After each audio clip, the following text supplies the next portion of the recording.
Hello everyone, welcome to DSP online study. हम लोगों ने प्रीवियस वीडियो में मोल्ड्रा जगत के तीनों जीव के बारे में अध्ययन किया था। तीनों जीव के बारे में फुली डिस्कस किया था। आइए आज के क्लास में हम लोग प्रोटिस्टा जगत के जीव के बारे में पढ़ेंगे। प्रोटिस्टा जगत की विशेषता क्या होता है, उनमें से कौन कौन से जीव आते हैं। तो प्रोटिस्टा जगत क्या होता है, तो प्रोटिस्टा जगत के अंतर्गत जितने भी एकोस्कीय और यूकैरियोटिक जीव हैं उसको किसमें शामिल किया गया है, तो उसको प्रोटिस्टा जगत में शामिल किया गया है। जितने भी एक कोशिकीय जीव होगा यूकैरियोटिक, यानी कि जिसमें केंद्रक जो होता है उपस्थित होता है, उसी क्या बोलते हैं, केंद्रक उपस्थित होता है यानी केंद्रक नया होता है, उसको बोलते हैं यूकैरियोटिक जीव। तो जितने एक कोशिकीय जीव और यूकैरियोटिक जीव उसको किसमें शामिल किया गया है, तो उसको शामिल किया गया है प्रोटिस्टा जगत के अंतर्गत। ये जो होता है इसमें के जितने जीव जो होता है जलीय जीव होता है, जल में रहता है, पानी में रहता है। फिर इसमें केंद्रक और झिल्लीबद्ध कोशिकांग जो होता है क्या होता है, उपस्थित होता है। क्या होता है, उपस्थित होता है। फिर इसके बाद इसका प्रचलन गति के लिए इसमें प्रचलन अंग कौन कौन होता है, तो गति के लिए इसमें प्रचलन अंग जो होता है सिलिया और फ्लैजेला होता है। सिलिया और फ्लैजेला के सहायता से क्या करता है, मूवमेंट करता है, एक स्थान से दूसरा स्थान जाता है। तो इसमें प्रचलन अंग क्या होता है, सिलिया और फ्लैजेला जो होता है उपस्थित होता है। इसे कै भाग में बांटा गया है, इसे 5 भाग में बांटा गया है। पहला है क्राइसोफाइटा, दूसरा है डायनोफ्लेजेलेट्स, तीसरा है यूग्लिनोइड, चौथा है अबकम कवक, पंचवा है प्रोटोजोआ। पंचवा क्या है, प्रोटोजोआ। पहला क्या है क्राइसोफाइटा, दूसरा क्या है डायनोफ्लेजेलेट्स, तीसरा क्या है यूग्लिनोइड्स, चौथा क्या है अबकम कवक। इसको इंग्लिश में बोलते हैं स्लाइमोल्ड्स। प्रोटोजोआ को प्रोटोजोआ ही इंग्लिश में बुलाता है, क्राइसोफाइटा को क्राइसोफाइटा ही बोलेंगे, फिर डायनोफ्लेजेलेट्स को डायनोफ्लेजेलेट्स, यूग्लिनोइड्स को यूग्लिनोइड्स ही बोलते हैं, अबकम कवक को बोलते हैं स्लाइमोल्ड्स। क्या बोलते हैं, स्लाइमोल्ड्स। प्रोटोजोआ को प्रोटोजोआ बोलते हैं। अच्छा, मोल्ड्रा जगत प्रोटिस्टा किंगडम जो होता है, प्रोटिस्टा जगत जो होता है मोल्ड्रा जगत और पादप जगत के बीच क्या होता है, करीब होता है। आइए हम लोग बारी बारी से क्राइसोफाइटा को पढ़ते हैं, इस बार डायनोफ्लेजेलेट्स को पढ़ेंगे। क्राइसोफाइटा क्या होता है, तो क्राइसोफाइटा जो होता है यह स्वच्छ और समुद्र के जल में रहता है। कहाँ पर रहता है, क्राइसोफाइटा जो होता है यह स्वच्छ और समुद्र के जल में पाया जाता है।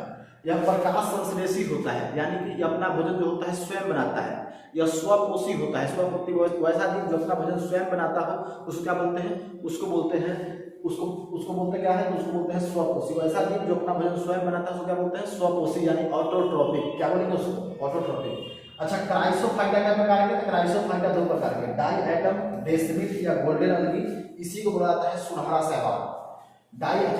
क्राइसोफाइटा क्या प्रकार का होता है, तो क्राइसोफाइटा जो होता है 2 प्रकार के, पहला है डाई एटम, दूसरा है डेस्मिट या गोल्डन अलगी, इसी को बुलाता है। क्या बुलाता है, गोल्डन अलगी, डेस्मिट या गोल्डन अलगी, हिंदी में बोलते हैं सुनहरा शैवाल।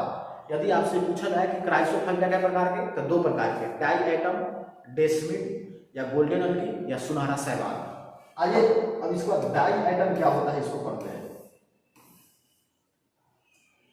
डाई एटम क्या है, डाई एटम जो होता है इसका आकार जो होता है समुद्रानी की तरह होता है। जैसे साबुन रखने वाला जो समुद्रानी होता है उसी प्रकार इसका आकार होता है। इसका आकार कैसा होता है, समुद्रानी की तरह होता है। एक दूसरा क्या करता है, ढक के रखता है। क्या रखता है, ढक के रखता है।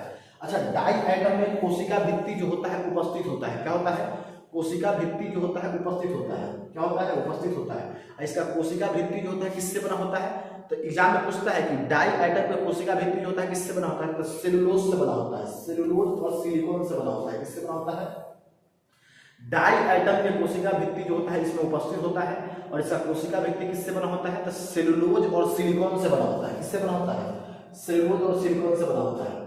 अच्छा, डाई एटम जो होता है कहाँ पे पाया जाता है, तो अधिकांश जो होता है समुद्र में पाया जाता है, इसीलिए इसको समुद्र के मुख्य उत्पादक भी कहा जाता है। एग्जाम में क्वेश्चन पूछा होगा कि समुद्र के मुख्य उत्पादक किसे कहते हैं, तो समुद्र के मुख्य उत्पादक जो होता है डाई एटम को कहा जाता है। किसको बुलाया जाता है, समुद्र के मुख्य उत्पादक किसको बुलाया जाता है, तो डाई एटम को बुलाया जाता है। यह जलधारा के साथ गति करता है, यानी जिस धारा में गति रहेगा, पानी जिस दिशा में रहेगा उसी दिशा में क्या होता है, गति करता है। धारा के साथ गति करता है। धारा जिस दिशा में रहेगा उसी दिशा में डाई एटम में क्या करता है, गति करता है। इसके पास कोई प्रचलन अंग नहीं होता है, धारा के साथ क्या करता है, धारा के साथ गति करता है। डाई एटम जो है करोड़ों वर्ष में क्या होगा, करोड़ों वर्ष में मृत होकर सतह पर एकत्रित हो जाता है। क्या होता है, सतह पर जमा हो जाता है और डाई एटमी मृदा का निर्माण करता है। किसका निर्माण करता है, डाई एटमी मृदा का निर्माण करता है। डाई एटम के प्रयोग कहाँ पे किया जाता है, डाई एटम का उपयोग, यूज ऑफ डाई एटम, पहला है पॉलिश करने में। कहाँ पे किया जाता है, डाई एटम का प्रयोग पॉलिश करने में किया जाता है। तेल और सिरप को छानने में किया जाता है, यानी तेल और सिरप को डिस्यंदन में किया जाता है, यानी छानने में किया जाता है, फिल्ट्रेशन में किया जाता है। तीसरा है टूथपेस्ट बनाने में किया जाता है। जितना ऑयल, पेट्रोलियम, डीजल जो बनता है सब किससे बनता है? डाई आइटम से बनता है।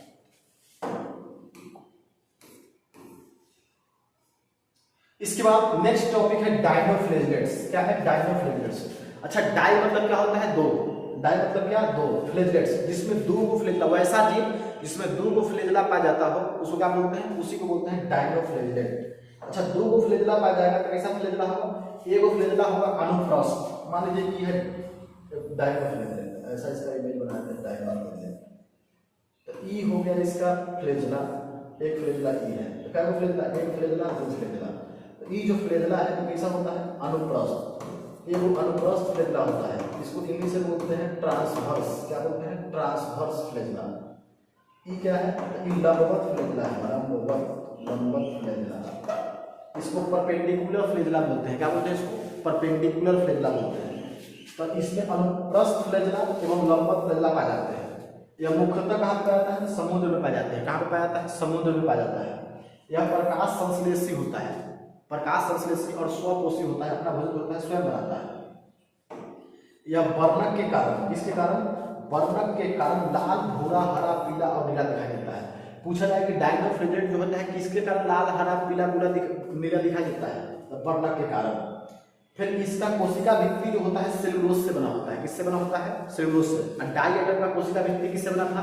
सेलुलोज से बना था और सिलिकॉन से बना था। किससे बना था? सिलिकॉन से बना था।